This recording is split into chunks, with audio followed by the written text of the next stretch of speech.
On my next visit the following week I saw a garden chair, a light chair on wheels that you pushed from behind. I entered that same day on a regular occupation of pushing Miss Havisham in this chair, when she was tired of walking with her hand upon my shoulder, round her own room, and across the landing, and round the other room. Over and over and over again, we would make these journeys, and sometimes they would last as long as 3 hours at a stretch.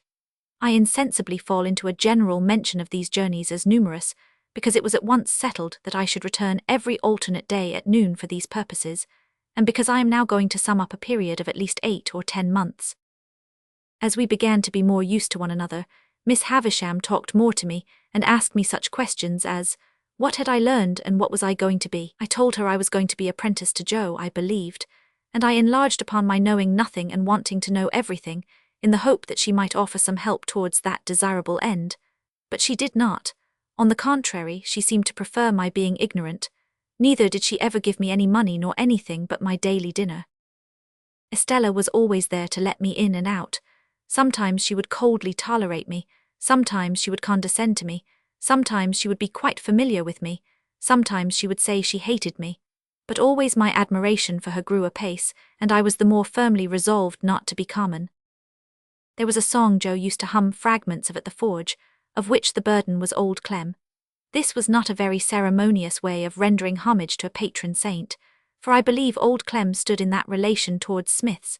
It was a song that imitated the measure of beating upon iron, and was a mere lyrical excuse for the introduction of Old Clem's respected name. Thus you were to hammer boys round, Old Clem, with a thump and a sound, Old Clem, beat it out, Old Clem, with a clink for the stout, Old Clem, blow the fire, Old Clem, roaring drier, soaring higher, Old Clem. One day soon after the appearance of the chair, Miss Havisham suddenly saying to me with the impatient movement of her fingers, there, sing. I was surprised into crooning this ditty as I pushed her over the floor. It happened so to catch her fancy that she took it up in a low, brooding voice as if she were singing in her sleep. After that it became customary with us to have it as we moved about, and Estella would often join in, though the whole strain was so subdued, even when there were 3 of us, that it made less noise in the grim old house than the lightest breath of wind. What could I become with these surroundings? How could my character fail to be influenced by them? Is it to be wondered at if my thoughts were dazed, as my eyes were, when I came out into the natural light from the misty yellow rooms? Perhaps I might have talked it all over with Joe, had it not been for those enormous tales about coaches, dogs, and veal cutlets, but I felt a natural shrinking from having Miss Havisham and Estella discussed, which had come upon me in the beginning, and which grew much more potent as time went on. I reposed complete confidence in no one but Biddy, and so I told her everything. Why it came natural for me to do so, and why Biddy had a deep concern in everything I told her, I did not know then, though I think I know now. We went on in this way for a long time, and it seemed likely that we should continue to go on in this way for a long time, when one day Miss Havisham stopped short as she and I were walking, she leaning on my shoulder, and said with some displeasure, "You are growing tall, Pip." She said no more at the time, but she presently stopped and looked at me again, and presently again, and after that looked frowning and moody. On the next day of my attendance, when our usual exercise was over and I had landed her at her dressing table, she stayed me with a movement of her impatient fingers. "Tell me the name again of that blacksmith of yours." "Joe Gargery, ma'am." "Meaning the master you were to be apprenticed to?" "Yes, Miss Havisham." "You had better be apprenticed at once. Would Gargery come here with you and bring your indentures, do you think?" I signified that I had no doubt he would take it as an honour to be asked. "Then let him come." "At any particular time, Miss Havisham?" There, I know nothing about times. Let him come soon and come alone with you." So on my very next visit, I conducted Joe, stiffly arrayed in his Sunday clothes, into Miss Havisham's presence. She asked him several questions about himself and my apprenticeship, while the poor fellow twisted his hat in his hand and persisted in answering me. I am afraid I was the least bit ashamed of him when I saw that Estella stood at the back of Miss Havisham's chair, and that her eyes laughed mischievously. Miss Havisham glanced at him as if she understood what he really was, better than I had thought possible, seeing what an awkward figure he cut, and took up a little bag from the table beside her. "Pip has earned a premium here," she said, "and here it is. There are 25 guineas in this bag. Give it to your master, Pip." as if he were absolutely out of his mind with the wonder awakened in him by her strange figure, and the strange room. Joe, even at this pass, persisted in addressing me. "This is very liberal on your part, Pip," said Joe, "and it is as such received and grateful welcome, though never looked for, far nor near nor nowheres. And now, old chap, may we do our duty? May you and me do our duty both on us by one and another, and by them which your liberal present have conweyed to be for the satisfaction of mind, of them as never." Here Joe showed that he felt he had fallen into frightful difficulties, until he triumphantly rescued himself with the words, "And from myself far be it." These words had such a round and convincing sound for him that he said them twice. "Goodbye, Pip," said Miss Havisham after my papers were signed. "Let them out, Estella." "Am I to come again, Miss Havisham?" I asked. "No, Gargery is your master now, Gargery, one word." Thus calling him back as I went out of the door, I heard her say to Joe in a distinct emphatic voice, "The boy has been a good boy here, and that is his reward. Of course, as an honest man you will expect no other and no more." How Joe got out of the room, I have never been able to determine, but I know that when he did get out he was steadily proceeding upstairs instead of coming down, and was deaf to all remonstrances until I went after him and laid hold of him. In another minute we were outside the gate, and it was locked, and Estella was gone. When we stood in the daylight alone again, Joe backed up against a wall and said to me, "Astonishing," and there he remained so long, saying "astonishing," at intervals so often that I began to think his senses were never coming back. At length he prolonged his remark into, "Pip, I do assure you this is astonishing," and so, by degrees, became able to walk away. It is a most miserable thing to feel ashamed of home. There may be black ingratitude in the thing, and the punishment may be retributive and well-deserved, but that it is a miserable thing, I can testify. Home had never been a pleasant place to me because of my sister's temper, but Joe had sanctified it, and I believed in it. I had believed in the best parlour as a most elegant place. I had believed in the front door as a mysterious portal of the temple of state, whose solemn opening was attended with a sacrifice of roast fowls. I had believed in the kitchen as a chaste though not magnificent apartment. I had believed in the forge as the glowing road to manhood and independence. Within a single year all this was changed. Now it was all coarse and common, and I would not have had Miss Havisham and Estella see it on any account. How much of my ungracious condition of mind may have been my own fault, how much Miss Havisham's, how much my sister's, is now of no moment to me or to anyone. The change was made in me, the thing was done. Once it had seemed to me that when I should at last roll up my shirt sleeves and go into the forge, Joe's apprentice, I should be distinguished and happy. Now that the reality was here, I only felt that I was dusty with the dust of small coal, and that I had a weight upon my daily remembrance to which the anvil was a feather. I remember that at a later period of my time, I used to stand about the churchyard on Sunday evenings, when night was falling, comparing my own perspective with the windy marsh view, and making out some likeness between them by thinking how flat and low both were, and how on both there came an unknown way and a dark mist, and then the sea. I was quite as dejected on the first working day of my apprenticeship as in that after-time, but I am glad to know that I never breathed a murmur to Joe while my indentures lasted. It is about the only thing I am glad to know of myself in that connection. For though it includes what I proceed to add, all the merit was Joe's.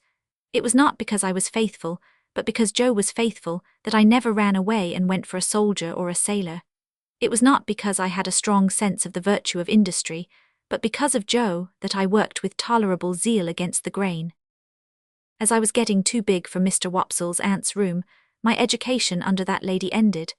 Not, however, until Biddy had imparted to me everything she knew, from the little catalogue of prices to a comic song she had once bought for a halfpenny, although the only coherent part of the latter piece were the opening lines. "When I went to Lunnon town, sirs, 2 rel-loo rels, 2 rel-loo rels, was I done very brown, sirs, 2 rel-loo rels, 2 rel-loo rels." Still, in my desire to be wiser, I got this composition by heart with the utmost gravity, nor do I recollect that I questioned its merit, except that I thought, as I still do, the amount of 2 rolls somewhat in excess of the poetry. Thus matters went until I reached the 4th year of my apprenticeship, and they bade fair to end that way, but for an unusual event. I had gone with Joe one Saturday night to a neighbouring tavern to join some friends. In the course of the conversation, a strange gentleman who had been listening to us stepped between us and the fire and said, "I understand that one of you is a blacksmith by name Joseph Gargery. Which is the man?" "Here is the man," said Joe. "You have an apprentice," pursued the stranger, "commonly known as Pip. Is he here?" "Here," I answered. The stranger did not recognize me, but I did recognize him as the man I had once met on the stair at Miss Havisham's. "I wish to have a private talk with you both," he said. "Perhaps we had better go to your house." So in a wondering silence we left the inn and walked home, where Joe, vaguely recognizing the occasion to be important, opened the front door and ushered us into the state parlour. The stranger told us that he was a lawyer in London, and was now acting as confidential agent for someone else.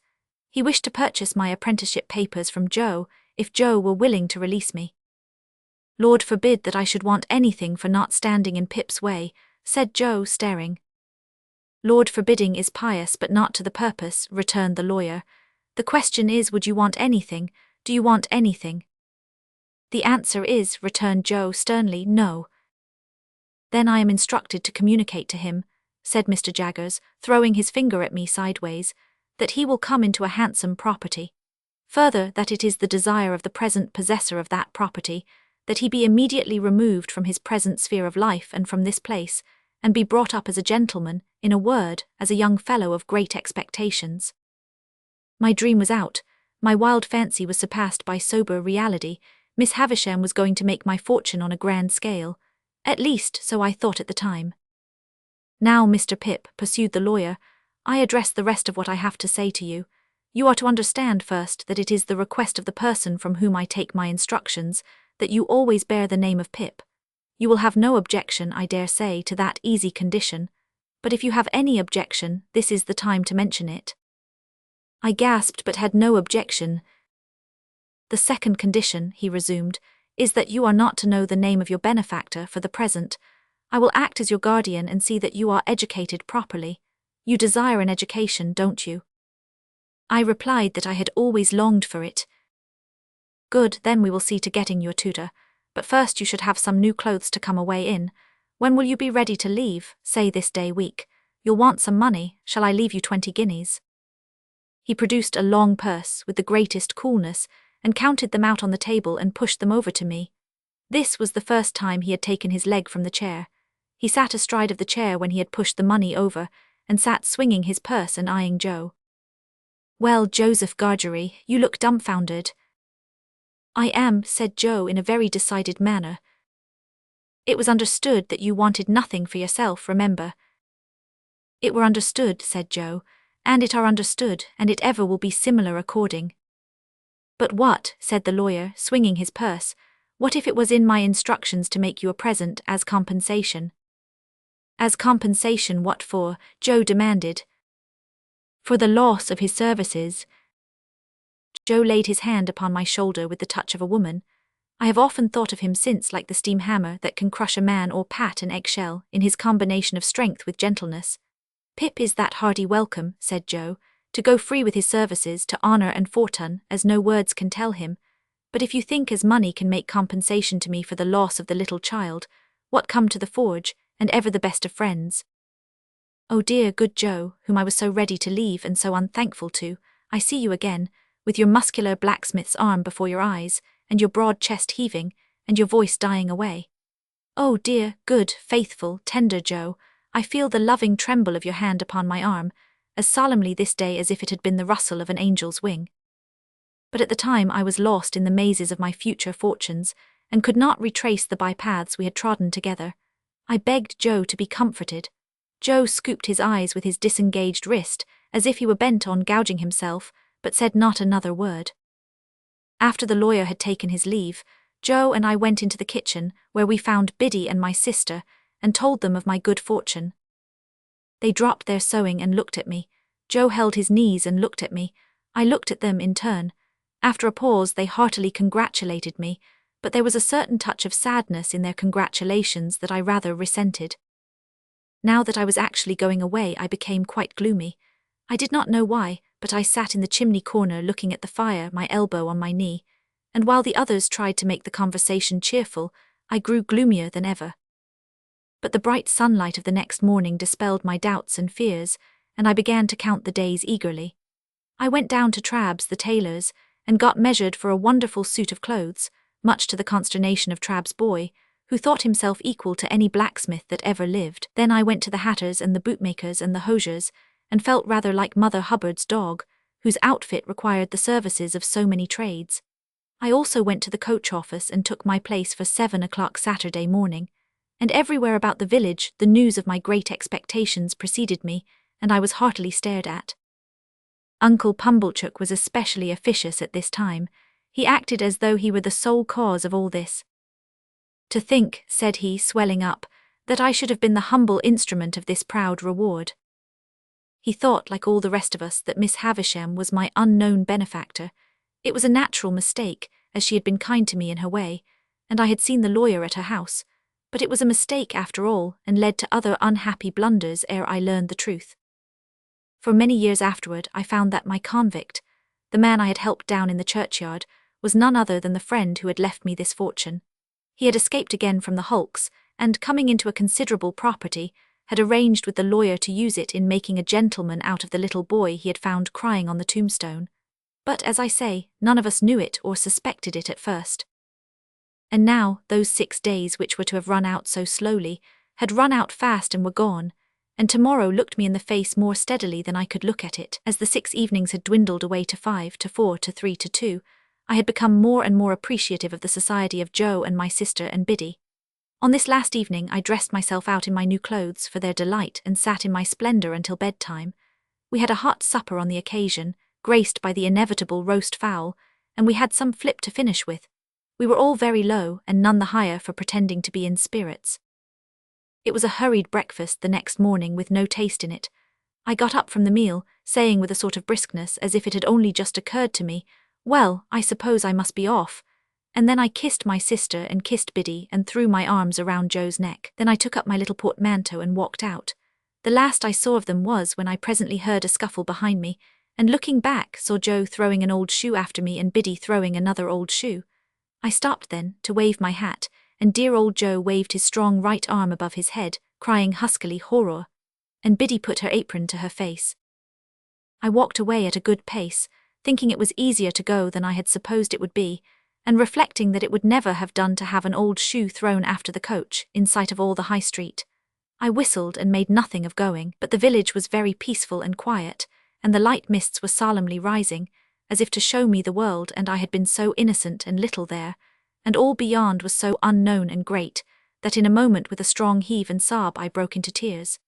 It was by the finger-post at the end of the village, and I laid my hand upon it and said, "Good-bye, oh my dear, dear friend."